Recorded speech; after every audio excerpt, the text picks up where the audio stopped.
Broadcasting live from the Business RadioX studios in Phoenix, Arizona, it's time for Phoenix Business Radio, spotlighting the city's best businesses and the people who lead them.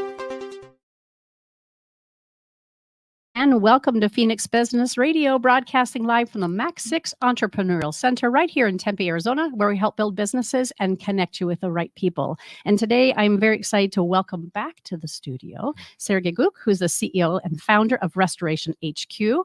Happy to have you on my show this time, selfishly. Welcome. Thank you very much for having me. And when we talked about the opportunity to have you back on with us, and again, just such wisdom and insight that you have around all things in your business and on behalf of Arizonans here, I said, bring somebody with you that really can help round out the conversation. And we talked about a handful of different approaches and strategies. And you decided that you wanted to bring Gina Rubin, who's the Executive Vice President with Edge Building Services. And before Gina has an opportunity, welcome, to introduce herself, I would love for you to share just why Gina and why Edge Building Services for today. Well, I'm a big believer. It takes a village to raise a child, takes a village to build a business. It takes a team to succeed. And Gina's been a teammate of mine for a long time, even before Restoration HQ came around. I met her when she was first coming out of college, working as a waitress at a Italian restaurant. What was it called? Carrabba's Italian Grill. There you go. And then she went into janitorial. So we became teammates. And that's how I really got to know her. Then we became friends. Then we became competitors. And then we became friends again and partners. And it just made sense. We do a lot of work together. We do a lot of events together. We know each other well. We're very well integrated. And I felt it would be a wonderful conversation with a lot of different diversity. Plus, our businesses overlap in a certain way, where she picks up, where she drops off, I pick up, and vice versa. So it made sense. I love it. And this is really what we love so much about Phoenix Business Radio and all the different shows that we host and produce. Collaboration is key. Correct. Right? Lifting each other up. And just even that beautiful introduction you gave just now about your friendship and relationship and working camaraderie is a great example of so many of the stories that we have. So thank you for sharing that. Gina, welcome to the studio. Thank you so much. I'm so happy to have you. Yeah. So I would love for both of you, and Gina, if you're okay to start, I would love for both of you to introduce yourselves, really talk about the business that you represent today and what your role is. And then we've got up to an hour, so we've got a lot of time to explore beyond that. But can you get us started about who you are and what you do? Yeah, absolutely. Where do you want me to start? There's a lot to unpack in the short However amount of time you want I've been to. around. Yeah. No, so I'm sure you'll touch on this at some point, but both Sergey and I are not from here. So Sergey's from Russia and I'm from Ukraine originally. So English and we don't have a war if we don't fight each other. We definitely don't. So, but we both do speak Russian. So that's kind of fun to have on the side. But both of us are not from here. English is neither of us first language. So, Sergey, how old were you when you moved here? I was 10. You were 10. I was 12. So I was a little older than you when I moved here, but we're close to the same age, and it's been a fun journey. But so I moved here. I went to school at ASU. I learned English. I did all the things, and I got into our industry right out of college. So I'm a huge, supporter, and I love Phoenix. I love Arizona. I love everything that's happening out here, and I'm sure we'll get into it. But I think a lot of my identity and a lot that has to do with what I do today has to do with that fact that I love Phoenix. I love this industry. I love this community, and I've always wanted to stay here through all of the jobs that I had before. But so out of college, I graduated towards the end of the 2000s during the recession, and there was no jobs available. Enter Carrabba's. Enter Carrabba's. No, actually, I got my job at Carrabba's a couple of days after I turned 16. Oh, okay. Oh. So when we moved here with my mom, we were just really poor. She worked at Savers. Like, there was not a lot happening there. So as soon as I turned 16, I got a job in our neighborhood, and that was the Carrabba's Italian Grill on 59th Avenue in Bell. And some days you made $20 in a night. So that was a good time. But it was a job and it was fine. And I worked there since I was 16 till I was 23. So I worked through high school. I worked through college. And when I graduated college, I had no idea what I wanted to do because no one was hiring. And I graduated with a global business degree. And I thought I would use my Russian and Ukrainian background and maybe do something with those languages. But unfortunately, for myself at the time, I learned a lot about how business is done in other countries and especially those countries. And the more I learned, the more I realized I just didn't have what it took to do that, nor did I want to. And I remember my senior year of college, a professor was like, I got you an internship. You should go out there and you'll get it. And I remember going to him, I'm like, I don't want to do this. It's not going to be my career. I don't want to do international business. So when I graduated, I wasn't really sure what I wanted to do. And I, kept working at Carrabba's. And at that time, my mom was a teacher. It was at the end of the year, and she had a parent teaching conference with a student dad of hers who was in this industry. And he was so kind. And he told her, he said, why doesn't Gina shadow me for a day? See if she likes my industry. And that was such an amazing thing, number one, to offer, because he didn't have to do that and waste his time, but he did. And I absolutely took the opportunity. And during that 8 hours that I spent with him, I get to see his industry. He was doing engineering in the industry. So he had some meetings. We got up on some roofs. We did some other things. And one of the meetings that he had was a lunch with a property manager. And she was looking for an assistant. And I interviewed with her. She hired me. And that was how I got into this industry. But that was also the end of 2000s and buildings were struggling. It was a smaller company. So tenants were angry, people were getting locked out, lots of things happened. And another lady that I worked with was so wonderful. And she told me, it's not a great industry, but, maybe I can help you meet some vendors. So she introduced me to a lady who ran the company. She did marketing for the company where Sergey worked. And we met each other before that, but I wanted to work with her so much. And at the time, she met with me and she said, I don't have enough experience. You don't have enough experience to do marketing for me, and I'm not going to hire you, but I'll introduce you to some other people. So she did. And the company that I went to work for was another janitorial company. So that was my first experience on the vendor side and the industry. And we can get, more into the background of that. But I spent a year over there, and then I got into restoration because I've always liked restoration. And unfortunately, I didn't get to work with Sergey, and we became competitors. So that I worked there for a few years, and then I met my business partner, and I got this amazing opportunity to start Edge Building Services with him. So we are a commercial janitorial company. We celebrated our 10-year anniversary last summer, which is incredible. Congratulations. Thank you. It's so exciting. We employ over 350 people here in the Valley. So we're definitely not small scale. And there's just so much of what I do that I enjoy. And it's a little bit of my background. And I'm sure we'll get into a lot of the specific questions about that. It's a fantastic introduction. Yeah. And not always an easy path. It never is. I listen to a lot of the podcasts, and everyone's journey is what's so inspiring. There's so many beautiful stories. And I love people's backgrounds. I love learning where they came from and how they got where they are. Yeah. So fantastic. Thank you. I have no idea how I'm going to follow that. Well, you've done this a time or two. I bet you'll Yeah. do just fine. Yeah. Your story's fun too. Oh, it's fun. Yeah. Fun's a good word. I'll take fun. Fun is good. So, similarities, immigrants. So I came here in 94. So we're religious refugee, single mom, and 2 grandparents. Mom was a nurse in Russia, couldn't get a job here because of language and having to pass and all this other stuff. So also a very, very poor family. We were very poor in Russia, lived in community housing where 5 apartments, only 3 kitchens, 1 bathroom. Figure it out, take your turns. So came here, opportunity, went to school. School was not my strongest area. Fought through high school as far as going to class, graduating. When I graduated, I knew that the 2 things that always made sense to me was math and science. It's stable. It's not emotional. 2 + 2 is 4, whether you like it or not. That's just how it is, right? So I fell into this position. My best friend worked at a restoration company, which is where I started. He was the only employee they had because the husband was in the truck. The wife answered the phone. The daughter was the one that Gina was referencing that she met with. So we were a smaller company until about 2008. Recession was actually good for us because for those of you that are listening, restoration business is kind of insulated a little bit from that. The worse things are out there, the busier we are.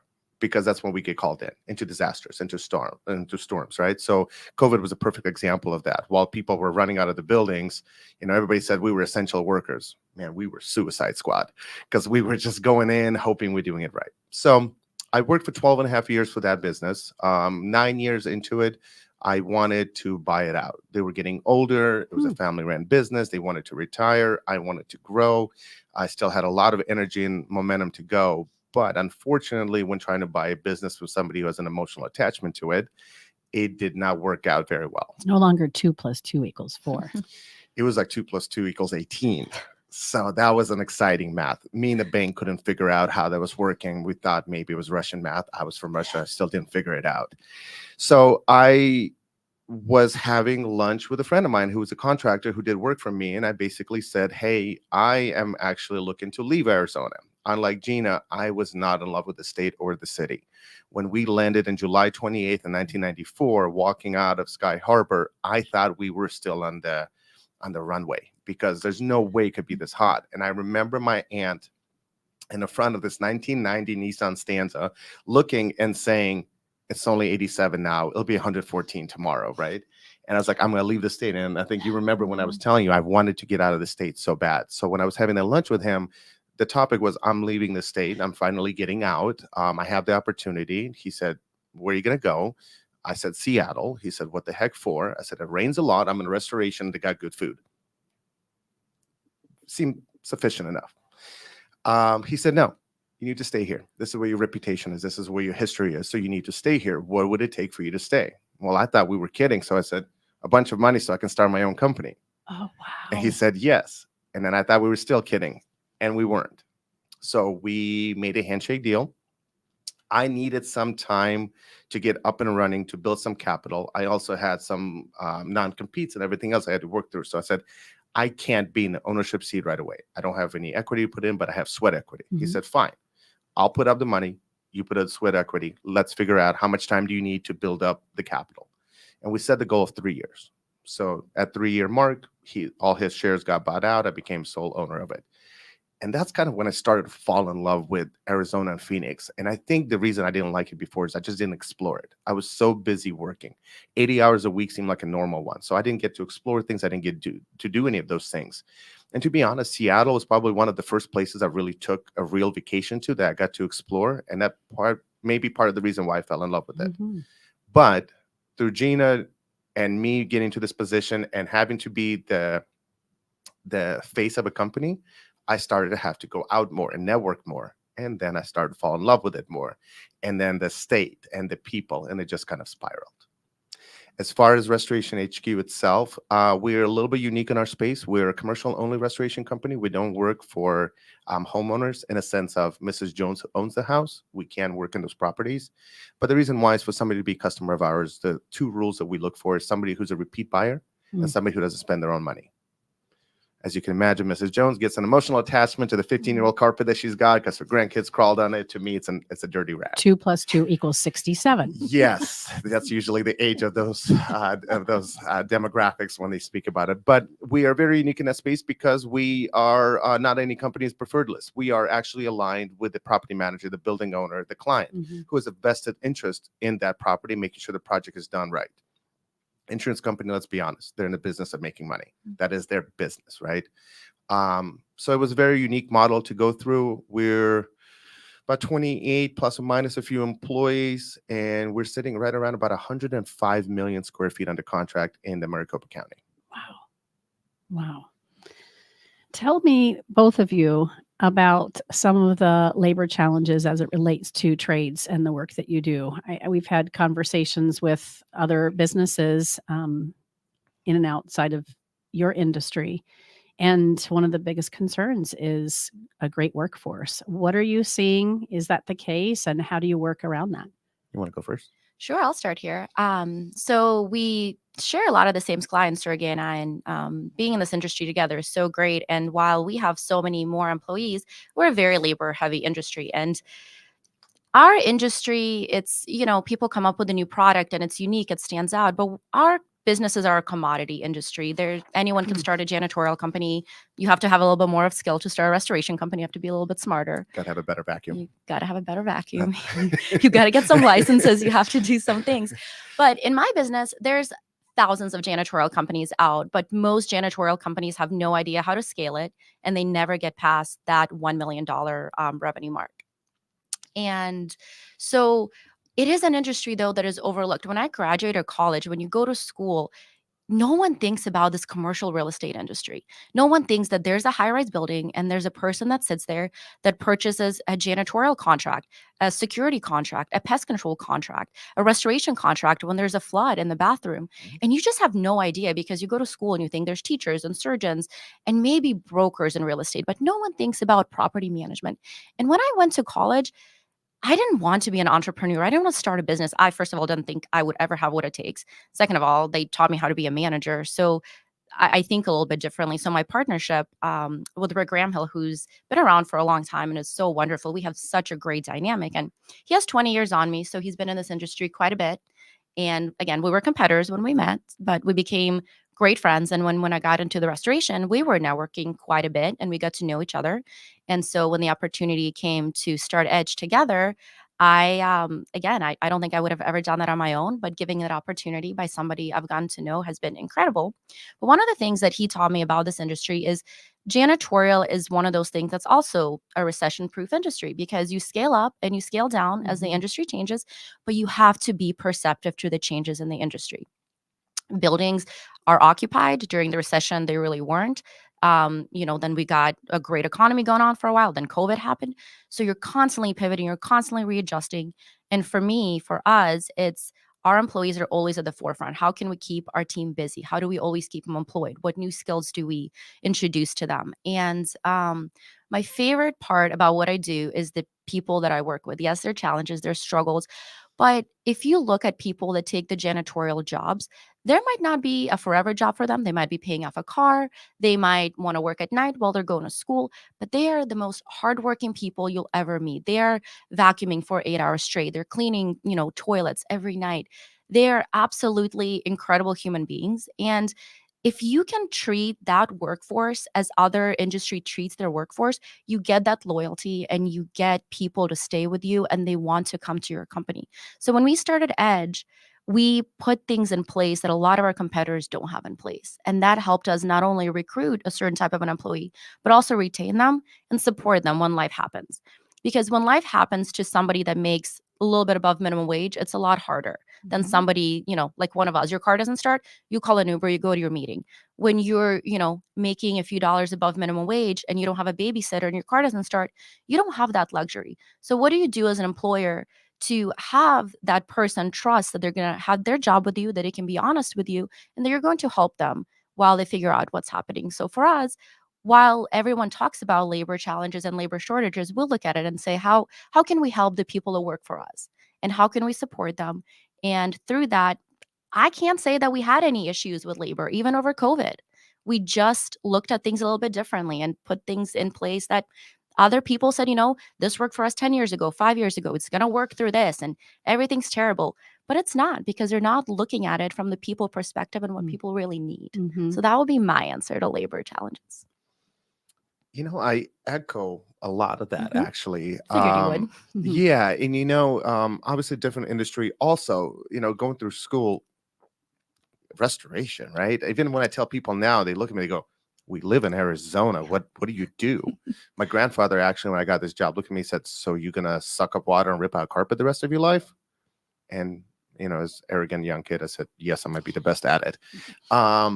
My dad has no idea what I do. When I tell him I work for a janitorial company, he goes, you moved to America to be a janitor? And I'm like, well, yes, I did. I sure did, and I love it. And when I talk to people, it's the same thing. They're like, what do you mean you dry buildings? What do you mean this mold? Just wipe it off, right? So it was interesting to fall into it. And I also realized that there is a lot of issues when it comes to the way people are treated. And working for a smaller company, I really got exposed to a lot of them not so proud moments that I had to execute on because of my position and reporting to ownership. So when starting Restoration HQ, not only did I want to choose a different clientele and how we went about it, but I also wanted to build a company that I would have been happy to work at as a technician. And not to say negative about the other one, but there was moments that I was not so proud of, right? So one thing that we did is, even in my first year, we started offering 401k matching. We wanted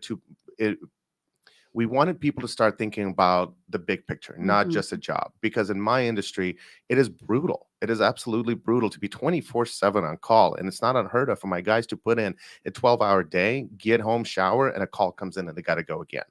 Now, we try to avoid it. We try to staff it. But the reality is you can't always have enough staff. It's not possible. There's no restoration company in this entire country that can sit in front of you, say that underneath their roof they have every resource and every human needed to handle every type of job that happens. It just can't happen. So we had these ups and downs. So I had to figure out, how do I avoid those ups and downs? How do I give people that stability? Because they may not be making, $100,000 a year, may not be making minimum wage, or somewhere in between, or they're younger. A lot of my demographics for technicians is younger. Rarely can a guy that's married with 3 kids, who's had an office job, to come home and tell his wife, I'm going to be on call and I don't know when I'm going to be home and I have to take the phone with me everywhere. And this is just how it is, right? It's not going to happen. So usually it's somebody who starts off younger and gets conditioned to that type of life. So I have the challenge of having workers that are younger, that the new generation doesn't see that as glorified as it is, because you can get on YouTube and make $1 million, a few other websites that we're not going to promote, but it becomes difficult. It's difficult to retain. It's difficult to make them see the value in the long-term play, not a short-term. In fact, I think I did a LinkedIn post today about exactly that, is not being so focused on the end result, but also enjoying the journey to get there. So during COVID, during recessions, we never have those problems. As buildings and businesses shut down, they tend to flood into our side, which is part of the reason why it has become so difficult now, because all these big money companies have realized that this is an industry that's been overlooked, has great margins, is stable, and now you see everybody buying up all the small businesses. So I'm once again got the upper hand by remaining a small local business. Not treating somebody as a number, similar to what Gina talked about, is understanding their needs and how they are as an employee. And what can I do as an employer to provide them a different workplace that appreciates them, from the janitor all the way to the CEO. You both are great examples of relationships being a priority within the business, not only with your employees, your teammates, but also your customers and vendors. And what a great example. Is that the only thing that sets you apart, or are there other aspects of the way you lead and run your business that you would say also make you unique? My initial thought is, I think trauma sometimes can damage people, or sometimes gives them strength. I think what I went through, what I saw, where I came from, and living what I'm referring to as American dream, that's my American dream, I started to realize that maybe I'm not unique, and that maybe there is a value I can provide to others. And what I was going through is not unique. As before, maybe it was youth, maybe it's experience, maybe it's a combination of all of it. I used to judge those lower level employees like, well, if I can do it, you can do it, right? That was like my standard. So I had to learn those things. So I think the trauma, the experience, being employees before becoming employers, just kind of became a recipe for success, right? So I think the uniqueness is the damage that we carry. Yeah. And yet we all carry some kind of damage. It is. And if we remember that, we can love on and value people without looking down at and anybody. Ourselves. Most importantly. That Yes. I've struggled with that, and as I've got older, I've realized more and more. But we tend to hide our scars, right? And especially being raised in Russia, my grandfather was military, and it was that old school of way: you don't cry, you don't show emotions, put dirt in it, right? There's no band-aids. And then all of a sudden, you realize that that's just not the only way. That's just the USSR way. It is a way. A way, Yeah. exactly. Tina, how about you? I agree so much with what Sergey is saying too. And, again, I never looked at myself when I was an entrepreneur. I absolutely love being a partner with the person that I work with at my company. And he's taught me so much. He was a mentor to me before we even started working together. And it's been such an amazing partnership. And I look at things a little differently too, because I started a local company, and graduating from college, I was like, oh my goodness, this company's a mess. How do we not have a process for this? Because for 4 years, they taught me how to run Apple and GE and, those major corporations. And here I go to work for a local company. And I'm like, what do you mean? You don't even PDF a proposal when you send it out? Like, how's that going to work? And then I went to work for a restoration company that was a national and an international provider. They were like one of the top 3 in the nation. And I went to work for them. And so I got to experience other markets, which made me fall in love with Phoenix even more. Mhm. But I also realized that working for national, and it's not necessarily better. They have their advantages, but there's something to this local part. And when me and Rick started Edge, I went through a major health event that impacted me. And one of the biggest things that I drive down to the team, and one of our founding principles for Edge, is life happens to people. We all struggle. And struggles could be health, they could be money, they could be relationships, they could be family, they can be friendships. But no matter how strong we want to seem, no matter how much we hide our scars, we want to pretend life happens and life gets hard. So as somebody that, I look at us as, we serve the team that works with us. So we're there to make sure that they have their jobs, that they come to a safe workspace, that if they need help, that we're there for them. So how are we going to do that? So for us, when we look at life happens to our teammates, I always want to keep that at the forefront. How are we going to help them through that? And how are we going to support them?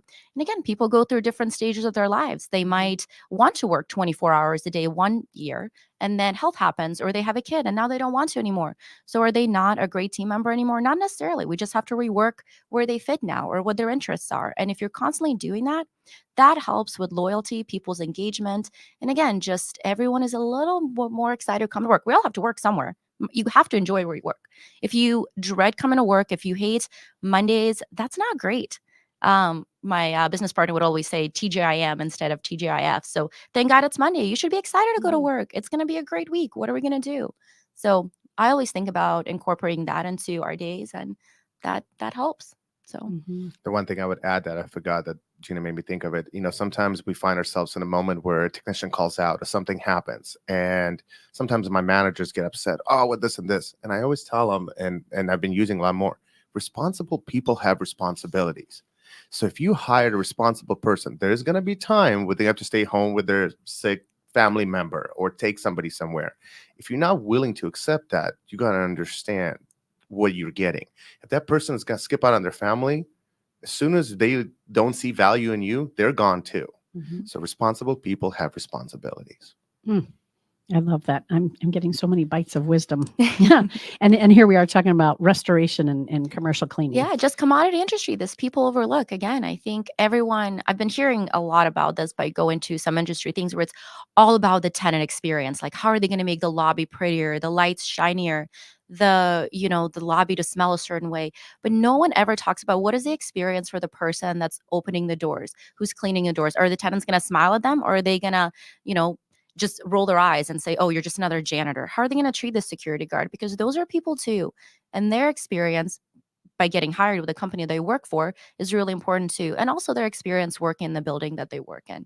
So that's something that I'd like to focus on for our industry, because it does get overlooked quite a bit. The industry itself, has it changed for you, Gina, over the years? How long have you co-owned? So I co-owned Edge with Rick for 10 years now, but I've been in the industry since 2010. So 2010, I got into this industry. And what have you noticed from the business side of things, how things shifted business-wise, and what do you suggest for local business owners here in Arizona specifically? So one of my favorite things about Phoenix and Arizona, and Sergey got to experience this as he got out into the more marketing role, because I started out in the more sales and a marketing platform, customer service. So I was out and about experiencing restaurants and the cool venues, and I live in downtown Phoenix.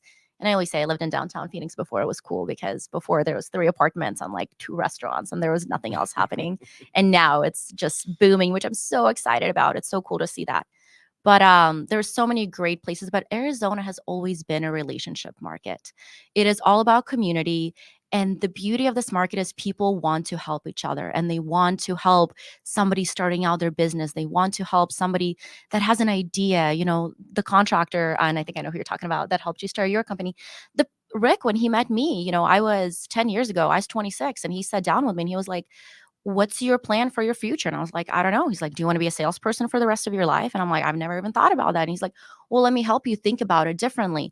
And it's that mindset from so many people in the restaurant industry, in our industry, pick a sector, but there's just such a sense of community that I didn't see in other states when I worked in other states. I totally agree. And I love that. I love that. So I think if we keep that in mind and keep helping each other, Phoenix is a big city, but it's a small city. It's a big, small town, always is. It's who you know and how you Absolutely. treat each other. Absolutely. What would you add to that? Now that you're an Arizona fan, took you a while. It did. It's the heat, Karen. I cannot. I mean, in Russia, right? I'm that story. I used to walk in the snow and 5 miles and a turtleneck and everything else. It's not right? better. It's not, but you can put layers on. You can only take so much off. Then it becomes illegal. It's a mess, right? So, what I would add to small businesses, I'm going to echo a lot of that. And we probably will throughout this. So to the audience, understand it's not just a cop out, but it is. Relationships are incredibly important. We are here because of the relationship that I have with a significant of others of yours, but it was a working relationship, and we have that. We have that conversation. If he calls, if I call, I know he'll answer the phone. So those are very, very important. But also understand, bad relationships are just as crucial, right? They will sink your ship. If you attach yourself to somebody who jumps from vendor to vendor, or somebody who doesn't have that loyalty, you will get that reputation. The clients will see it. They will figure that out, and it changes. What we have accomplished took a lot of effort, a lot of pain, a lot of phone calls late at night of just venting to each other to hold each other up. So relationship here, relationship internally with our organizations, relationships externally. There's been a lot of times where I've had clients help give me heads up on something that's happening that I didn't see coming because of that relationship. Could I ask a question? And this is really for both of you. What would you say to the business owner or the executive leader that says, I'm afraid to fire this client or this customer, even though they're so hard to work with and it's so difficult, or this vendor, because if I let go of them, then I'm not making enough money. Or if I let go of this vendor, then I've got to go through this hassle of finding somebody else. When we're not treated with that same element of respect and reciprocity, what do you say to the business owner who's afraid to let go of those relationships? The fear that you have exists in your head, and it will never happen. It's been the most liberating feeling to terminate a customer. I did my first one in 2015. I was about a year into a business, and they tried to leverage that and say, well, this and this, but if you do this and do this, we'll give you more work. And the reality is I did not want any more work. I did not want to be in a relationship where somebody will use that and do that. So terminating them gave me that feeling that, oh, this feels great. And then I've done it a few times. So luckily in the 10 years, I've only done it 3 times. In regards to partnerships and vendors, same thing. If somebody wants to forget what we're saying, there is a few books out there that showcase this. So one of my favorite books was Good to Great. It's focusing on what you're good at. If you have that client that consumes a lot of your time, but only gives you a few points on your profit margin, you got to realize you're missing opportunities that are the ones that are going to take care of you, the ones that are going to be there for you. So all those fears, everything you have only lives in your head. It will not come true. And if it does, let's be honest. If you're an entrepreneur, if you're a business owner and you find yourself in the driver's seat, all that's going to happen if you hit a roadblock, you're going to find a detour. You're not going to run off cliff. Your job is not going to be over. Your business is not going to go down. And sometimes taking a step back is actually better. The phrase that I really enjoy right now is you got to slow down to speed up. I love that question. And thank you so much for asking that, because that is such a fear for people. And I think those clients that are abusive in their relationship with their supplier, with their vendor, they put that fear in our heads, and it's easy. But I also feel like, the money part, that should be secondary as a business owner. Yes, you need to make money. Yes, you need to exist. But finding the right partnership is key, because you cannot have partnerships that are not sustainable. And our clients have to be a partner to us. Sergey and I are both in the people business. They're human beings. They have emotions. They make mistakes. And I'm not going to sit here and say, our companies are perfect ever, but we will always fix it. We will always make it right. And so the customers that we work with have to have a partnership with us, and they also have to be understanding. And some people just don't want to do that. And you know what? Not everyone is the right customer. Not everyone's the right fit. So I would say to those business owners is figure out who your right client is and focus on the right client that fits your personality, the company dynamic, the things that you're trying to achieve together. And those people are going to propel you. They're going to lift you up. They're not going to make you scared that, if you make one mistake, they're not going to be your partner anymore. You're going to get fired. They might dangle that carrot, like Sergey said, oh, I'm going to give you more business. But at the end of the day, if they're abusive to your teammate who starts crying, it's not worth it. It's why would you ever treat another human being a terrible way? We're all trying to make it through life here, and those customers are just not worth it. And there's plenty of other customers somewhere else. Then the other book that just came to mind, I think it's called The Power of No. It's a great book. Yeah, if I remember the title correctly, no does not close you down. It just says no to that specific situation or opportunity. And often when I said no, they offered more money. So it's interesting how it works. You're afraid to say no, but when you do, it never works out the negative way you thought it would. Yeah. And I've had a few examples with, customers. Again, we're in the people business. People make mistakes. We've had large buildings that we service, and a person is like, you know what? Another salesperson came in and they said they're going to do this and that, and we're just going to change. And we're like, you know what? Great. And, we're not upset. We're going to say, how can we make this transition easier for you? And I can't tell you how many of those buildings have come back. And that is such a testament where you might be so scared in the beginning saying, you know what, they're firing us. This is the end of it. But you know what? I think going about it the right way and letting the person realize that maybe the other person sold them on something that wasn't true. And it's amazing. Some people don't want to accept the mistake that they made. But I think a lot of people will look at themselves and say, you know what? I'd love to have that partner back. And so sometimes saying no in a right way, in a positive way for both parties can be a good thing. Be professional about it. Right. Always. Yeah. Let's talk a little bit more about the industry, really the commercial building industry. Have you noticed that there's a change in vacant buildings since is it a COVID thing, or what's going on kind of industry wide, and how does that impact your businesses? I'll start, I guess. Go ahead. Unless you want Go to. ahead. Ladies first. I got into this industry during the recession. So a lot of the offices were vacant. A lot of businesses couldn't pay their rent. So people were getting locked out. And you asked us, your prior question was, how's the industry changed? And the answer is industry is constantly changing. People want different office layout. In the 80s, they had the high cubes and they wanted that personal space. And all of a sudden we got this beautiful wide open space. But then COVID happened and maybe shared space is not great. So now we're going back to offices. So as a business in this industry, you constantly have to be looking at trends and what's happening. And I think there's a lot of fear right now that offices going away and people are working from home. But what people are not realizing is office will always have a need. People still need to meet and collaborate. They still need to go to something. They still need to see their coworkers, have some relationships. So office is changing. It's just changing. And a lot of co-working spaces are becoming more popular because you have a little office where you can take calls, from another country or, get a focus when you can't get a focus at home. So there's going to be a shift in how offices are run. I don't think the call centers used to be really prevalent. It's like, let's get people into the office and put a kombucha machine and a slide and, get everyone to come in and sit there for 8 hours. And people don't care about that anymore. So what do people care about now? They want a fun lobby with a nice, layout where they can work on their laptop. They can talk to their coworkers. They can bring their dog, where it has a sense of community. And we're seeing that in a lot of office buildings right now. They're redoing their common spaces to include a gym, to include a restaurant, to include something that will bring people in there, and it's working. If you have a table tennis in your lobby, but you're shitty to me, I'm not staying long. Worth it. Yeah, I'm just trying to figure out which call center had the kombucha machine. Right. Forget the table tennis. Right. That's all I got of that. Yeah. I think the landscape is changing, but Gina said, right, it's changing.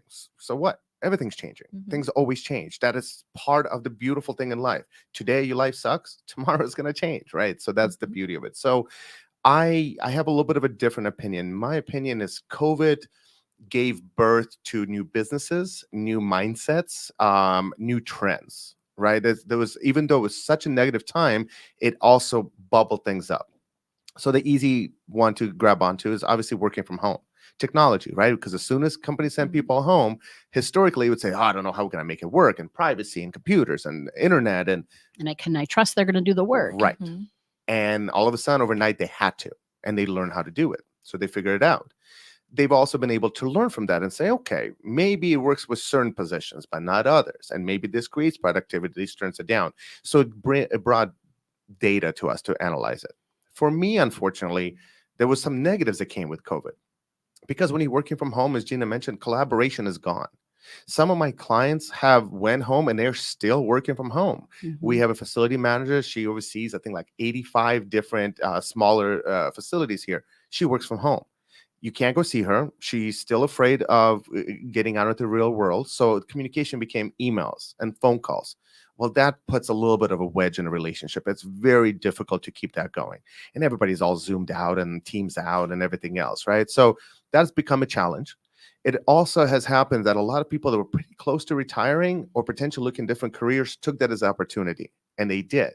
So now I'm seeing a lot of younger professionals in our industry that don't have the same value to relationships, because the younger generation, even though smartphones were meant to connect us, it did separate us a little bit. We got used to communicating on a text or an email, and when I call them, they don't want to answer. What do I say? You want to talk to me, right? Send me an email. So it's changed. We must understand, adapt to it, and learn from it. It's no different than AI right now. Everybody thinks it's going to take over the world. No, it's a tool. That's all it is. And you ask any mechanic, especially mechanics, they got 400 different tools because each tool serves a purpose. So you must learn, you must adapt. I'm a big believer in human evolution. If you don't evolve, you'll go extinct. I hope that Gina can be part of this conversation too. And if not, forgive me. I know when Ruben and I talked about having you on, one of the things he said is he was impressed by how you've been utilizing AI. And can you just spend a few minutes talking about how, for me, just to kind of to set the stage for this, just in content alone, we used to have somebody listen to the transcript of a show to come up with a show summary if I couldn't keep up with the conversation and do that. Social media, I mean, all the things around the context of shows, it has made our lift so much easier for my teammates. We still keep the humanity in it. We still make sure that everybody's, proofing and adding our own flavor and our voice and that sort of thing. So I'm curious from both of your perspective, if it fits, Sergey, starting with you, how have you utilized AI to take your business to the next level? So I'm going to pick up from where you left off. AI is just a tool, right? Like we were saying earlier. Right. So you still have to have your human factor, everything in there. That's my little disclaimer, that it's not going to replace jobs. It's going to improve them.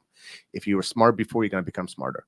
That's really what it's doing, right? Would you also say real quick that if you're not utilizing AI, that you're going to be left? Oh, 1,000%. If Agreed.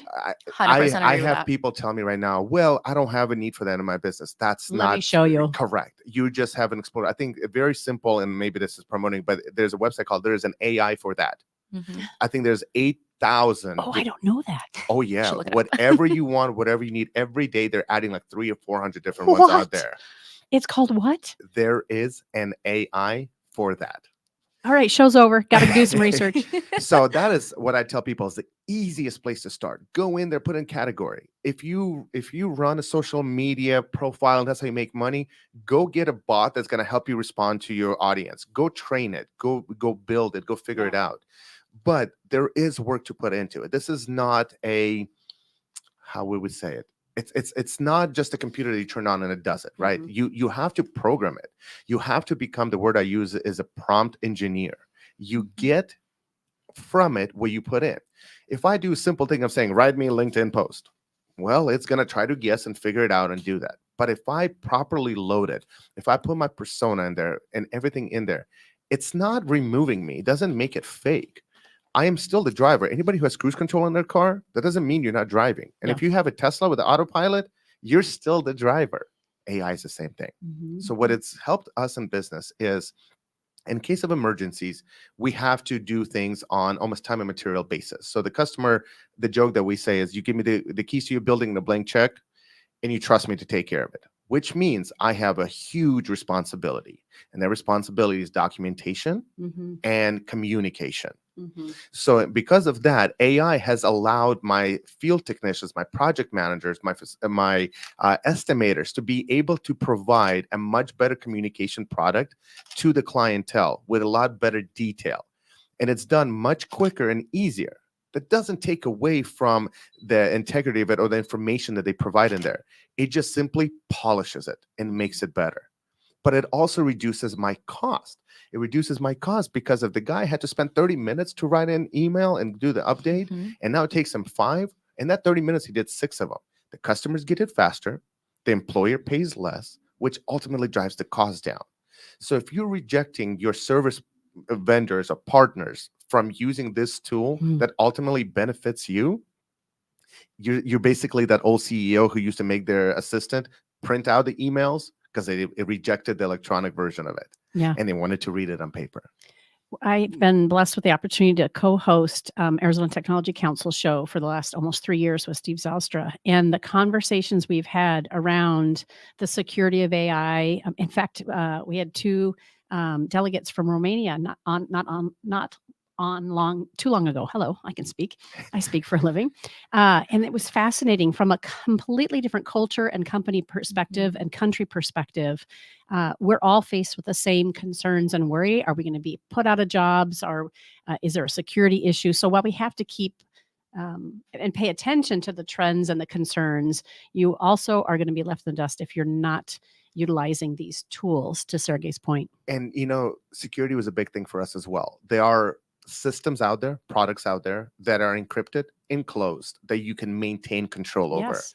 So yes, if you're just using ChatGPT, of course. And I think ChatGPT is like a Kleenex, right? It's just a name that's stuck to it. But there's so many other different AI brains and different products. Like I said, you go to the website, it's like 9,000 of them there. I can't wait to check that out. Gina, what do you have to share? I absolutely agree with that. And again, AI is a tool, and we keep talking about the business world and change is inevitable. Change is constant.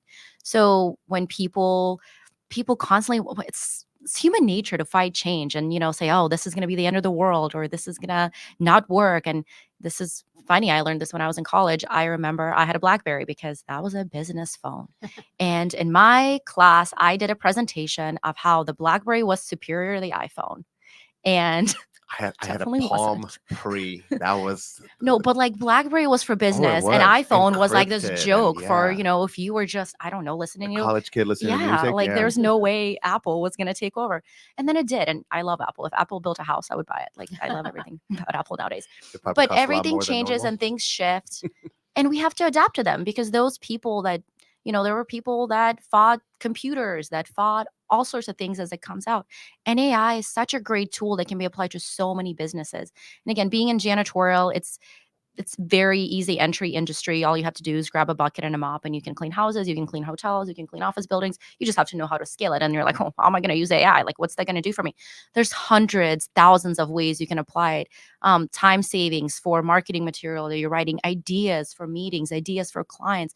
There's just so much it can offer. But new technology, in my opinion, also creates new jobs. So if people learn about them and they know how to use them and they become experts at them, new jobs will come out of that. So right now, the folks that aren't keeping up with it will be behind the times, similar to the people that are like, oh, the BlackBerry will be here forever. Or, I think AI is fascinating. I think it's so important to stay along with it, to see where it goes, where it takes us. As with any technology, we might have something new that comes out in the next 5 years.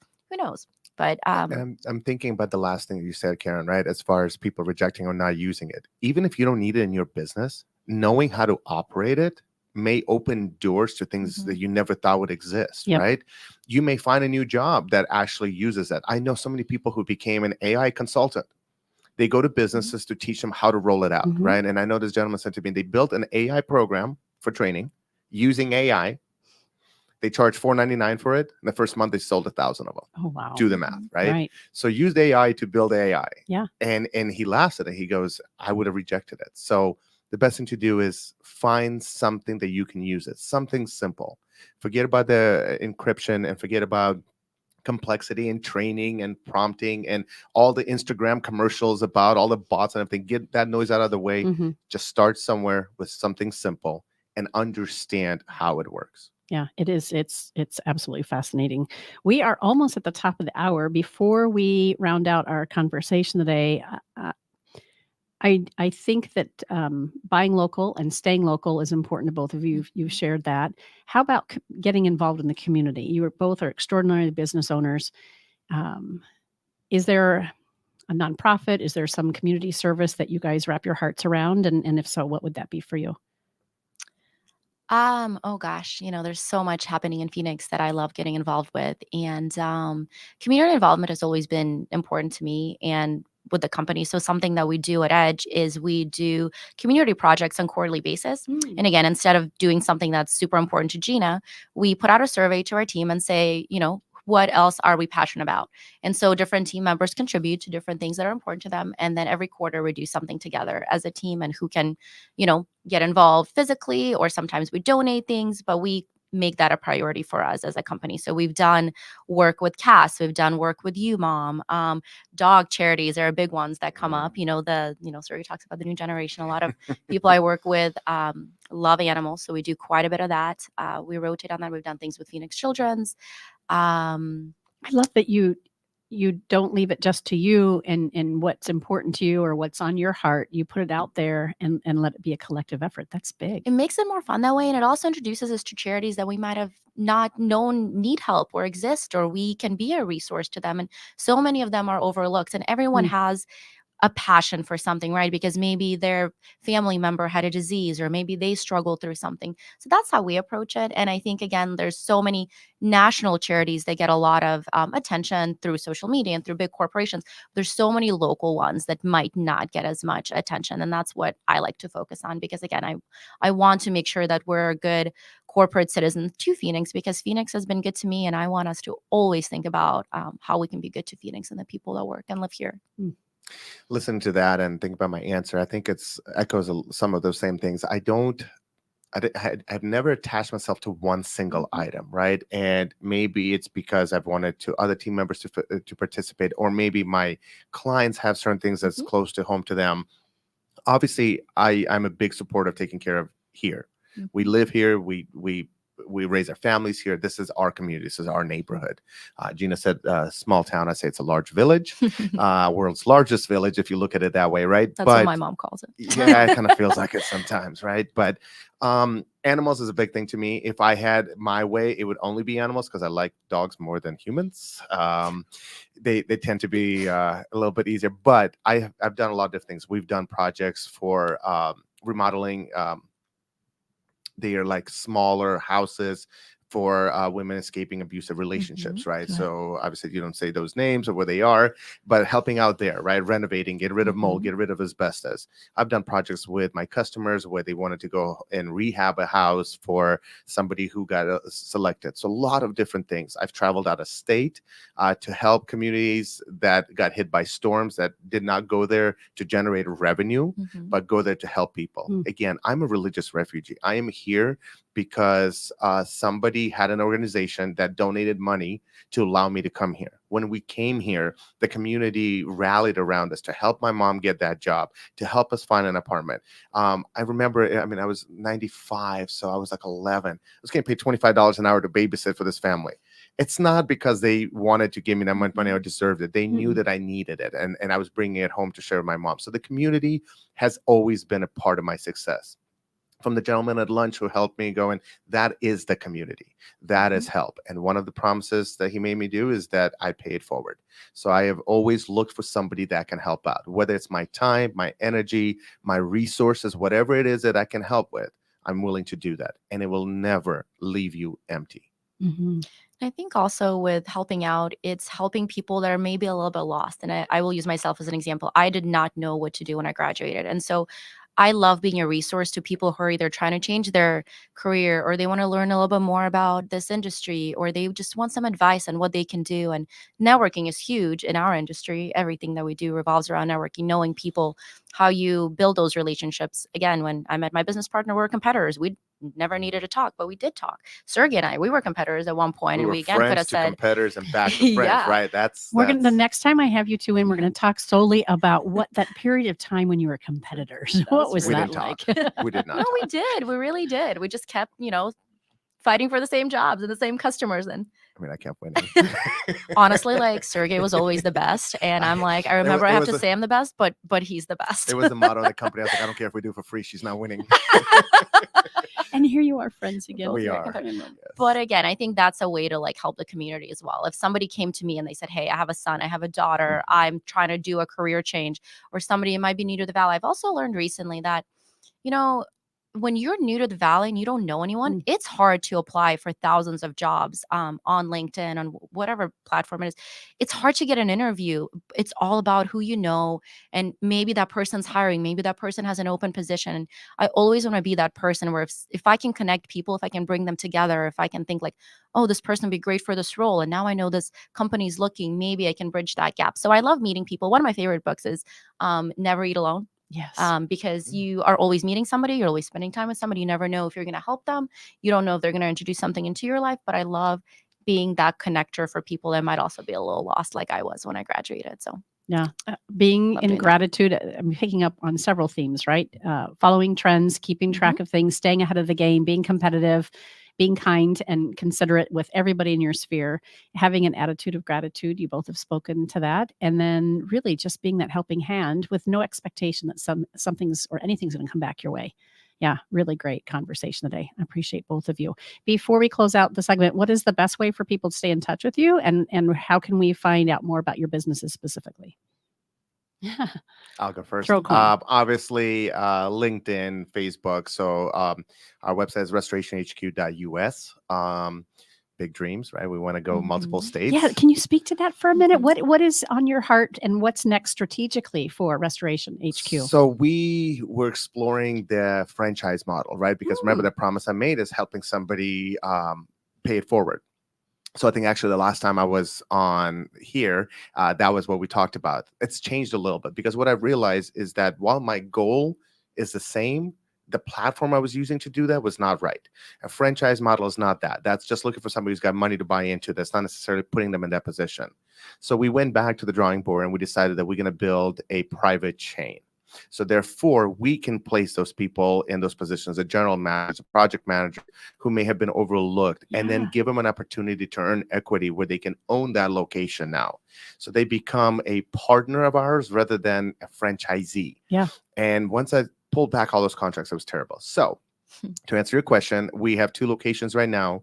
We are hoping to cross into a neighboring state, preferably Texas, because I'm a little selfish and I like Texas. It's funny. It reminds me of Arizona. Weird, right? I wanted to run from it, and here we are. So that's our plan. As far as finding out more information about us, restorationhq.us is the best way. We do a lot of things on LinkedIn. We're big into relationships, so we like the face-to-face. You won't see our trucks running around with phone numbers and things like that, because that's not a relationship-driven model. That is just transactional. Or guerrilla marketing, right? Anybody who calls you, you pick it up. Shotgun approach. We don't like that, because that you have to fire more customers because of that, and you have to hire more employees that may not fit that. Yeah. So that's the easiest way, social media. Otherwise, I actually have my phone number and my email on my LinkedIn. I don't hide that. Reach out to me. You want to grab lunch? You want to talk about it? If I can make it work, I 100% will make it work. Oh, thank you. As far as getting in touch with us, same way. We have a presence online, edgebuildingservices.com. And same idea. When we started Edge, we didn't call it Edge Janitorial because we didn't want to limit ourselves to the janitorial industry. We're in the people business, so we're going to be a building services company. So what can we do for buildings? And something that came out for us during COVID was construction cleaning, because construction cleaning is huge in Arizona. There's so much opportunity, and so many companies don't take the route to do it right. It's a completely different industry than janitorial. And some people have it, they don't want to do it, they're not prepared for it. But it's something that our clients start reaching out to us, and we've been able to build as its own separate department. So Edge is set up a little bit differently than a typical janitorial company. And if we ever talking about local versus national companies is a really fun topic. But for us, being a local company, and just backtracking a little bit, Rick has had another janitorial company in the past, and he sold it. And you have to make mistakes to realize what happens, because people will promise you all sorts of different things. And when you're in it, you understand something. So with Edge, we are never going to sell. Like, that's not our goal. Our goal is not to be the biggest. It's not to grow it. It's not to sell it. None of that. We want to be the best option for the customers that are right for us here in Arizona. And if that takes us to another state down the road, awesome. But we've grown quite significantly in the last 10 years. We're in a good spot. We love the clients that we work with. We'd love to grow more, of course, because that helps us provide better things like better health insurance for our employees, all those things. But construction cleaning, so again, our company's set up a little bit differently. So janitorial companies have janitors, but for us, we have 3 different departments. We have commercial cleaning, which is janitorial. We have special services, which is carpet cleaning, floor care, window cleaning. And those people aren't janitors. They don't clean. They hold certifications. They are professional techs that run that department. So just explain it quickly. In a building, you might have a janitor and you might have a floor machine in there. And when another janitor calls out, another janitor uses that machine, we don't like that. We say a professional should use what they're trained in and what they can do. So we have that department, and that department has been such a compliment to this construction cleaning thing. And in the last 3 years, we've been able to make a third department called Construction Cleaning Division of Edge. And so those folks are specifically trained in how to do construction cleaning, what that market's looking for, because apartments are getting built out here. Yeah. So our industrial centers, lobbies are getting redone, tenant spaces are getting redone. So that is probably our next thing, is to just really focus on these special services, complementary departments for our company. It would have been really remiss if we didn't let you get that piece in. So thank you for taking advantage of that. That's perfect. It's confusing. And no, it's fantastic, because it really, for our listeners, not only have we talked about leadership and servant leadership and just your stories as business owners and the way in which you've developed yourselves and the people who are in your sphere, we also want to make sure that people understand your business and who's the right fit for you. So thank you for that. You're also on LinkedIn, Gina? Yes. Yes. And then your LinkedIn, Instagram is Edge_Cleans. LinkedIn, same as Sergey. I love when people reach out to me. I love to connect with people. I just stay present in this industry and this market, and with anyone that might be curious about this market or what our companies are, because there's so many moving parts. Yeah. So, and I would very much love to have you two back on for that next conversation, local versus international, or international, but also national. we love that topic. So another longtime client of ours is Local First Arizona, and Thomas Barr does his show with us. And I'm every time he's in here, and I'm sitting behind the production board, and I'm listening to his plea and his just wisdom around why it's so important to keep things local. I learn something new every time. So I would love to have you back for that conversation and whatever else shows up in the space. So thank you again for spending some of your time with us today. And I'm really appreciative, Ruben, for the introduction, even though we had already connected somewhat in the past. And Gina, really pleased that Sergey thought to have you today. You were just the perfect partnership to have today's conversation. Great. Thank you both so much. Thank you. Yeah. You've been listening to Phoenix Business Radio, broadcasting live from the Max 6 Entrepreneurial Center. Some media leans left, some lean right, and we lead in business. Until next time, I'm Karen Nowicki. Thanks for listening.